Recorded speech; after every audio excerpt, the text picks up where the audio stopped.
دھرنے کے دوران توڑ پھوڑ اور مزاحمت کی کوششوں کے باوجود تحمل کا مظاہرہ کیا، بار بار سمجھایا۔ سیاسی کارکنان نے پولیس پر پتھراؤ اور جلاؤ گھراؤ کیا، جس پر قانون نے اپنا راستہ اختیار کیا۔ ملاقات کا وقت رات کو ہے، نہ بغیر عدالتی حکم ملاقات کی اجازت ہے۔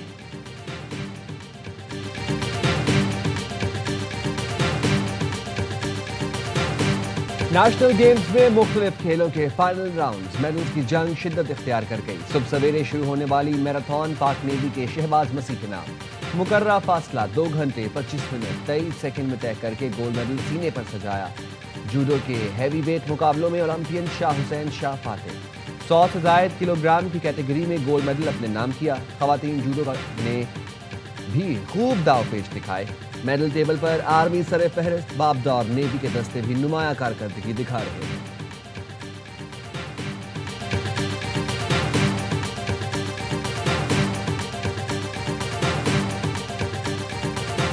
اور لندن سے نیو یارک، کرکٹ کے گھر لارڈز میں کامیاب شو کے بعد پی ایس ایل کا road show new York city میں بھی دھوم مچانے کو تیار۔ 13 دسمبر کو تقریب میں قومی ٹیسٹ کپتان شان مسعود، T20 کپتان سلمان علی آغا، اسٹائلش بیٹر سائم ایوب، ابرار احمد، فہیم اشرف اور سعود شکیل شرکت کریں گے۔ لیجنڈ وسیم اکرم اور رمیز راجہ کے ساتھ راک سٹار علی ظفر بھی روڈ شو کو 4 چاند لگائیں گے۔ 2 نئی ٹیمز کی خریداری میں دلچسپی رکھنے والے سرمایہ کار تقریب کا حصہ بنیں گے۔